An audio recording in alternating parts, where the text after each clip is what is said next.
बिस्मिल्लाहिर्रहमानिर्रहीम। अस्सलाम वालेकुम वरहमतुल्लाह। लाखों करोड़ों दरूद नबी पाक सल्लल्लाहु अलैहि वसल्लम पर।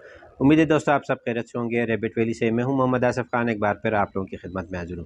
दोस्तों आज मैं आपको स्केबीज़ के बारे में बताऊंगा कि स्केबीज़ को बग़ैर इंजेक्शन के किस तरह ख़त्म किया जा सकता है, क्योंकि बहुत से दोस्तों ने मुझसे रब्ता किया है व्हाट्सएप पर जो कि नए फार्मर हैं और वो या तो इंजेक्शन लगा नहीं सकते या उनके पास अवेलेबल नहीं होता, तो वो चाहते हैं कोई ऐसा इलाज हो कि इंजेक्शन के बगैर भी पॉसिबल हो।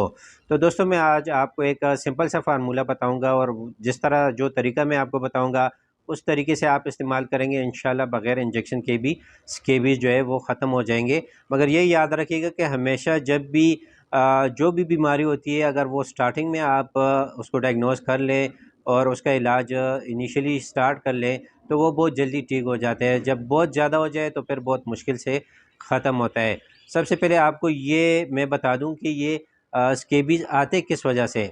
तो दोस्तों जहाँ पर भी गंदगी होगी तो वहाँ पर बैक्टीरिया होंगे, जरासीम होंगे जो कि आपके जानवर को मुतासर करेंगे और उसको स्केबीज़ लगेंगे। तो आपको सबसे पहले तो ये चाहिए कि जगह को साफ़ सुथरा रखें ताकि इन मसाइल का सामना ना करना पड़े।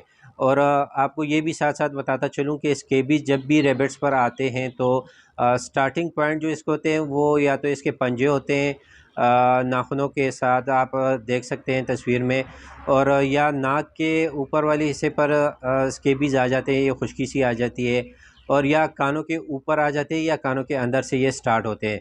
तो ये कुछ पॉइंट ऐसे हैं कि जहाँ से स्केबीज़ स्टार्ट होते हैं और आपको चाहिए कि जल्द अज जल्द ये जो ट्रीटमेंट मैं आपको बताने वाला हूँ ये स्टार्ट करें।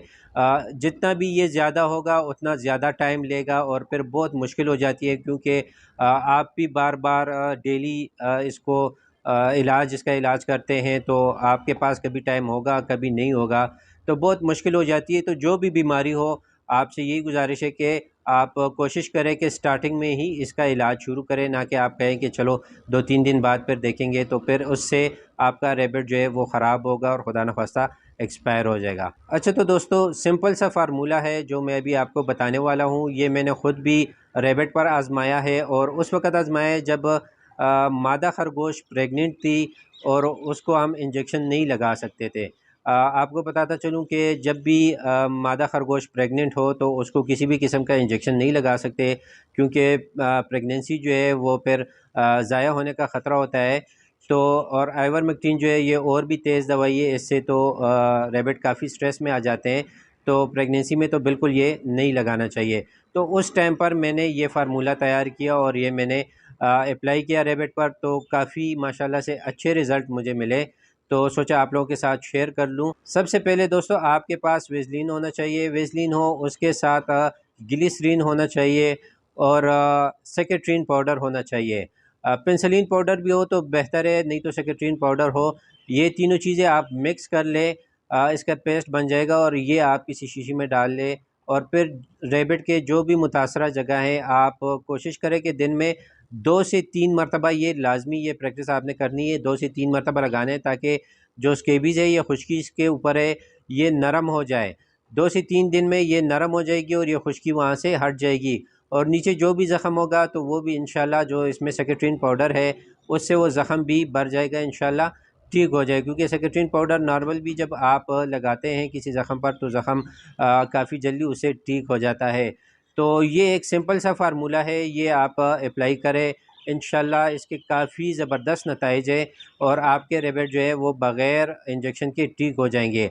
अगर किसी के पास ये नहीं और आपके पास घर में सरसों का तेल हो या कोकोनट ऑयल हो, कोपरे का तेल हो, तो आप उससे भी डेली 2 से 3 मरतबा दिन में मुतासरा जगह पर वो तेल लगाए।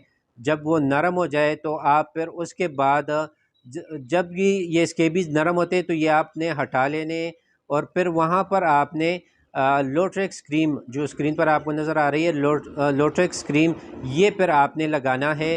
तो इंशाल्लाह इससे भी काफ़ी जल्दी फिर रैबिट का जो स्केबीज़ है वो ख़त्म हो जाते हैं और जल्दी फिर नहीं आते। साथ साथ मैं फिर आपको यही बताऊंगा कि आपने सफाई का काफ़ी ज़्यादा ख्याल रखना है। जब भी सफाई ज़्यादा होगी तो इंशाल्लाह आपको इन मसाइल का सामना कम से कम करना पड़ेगा।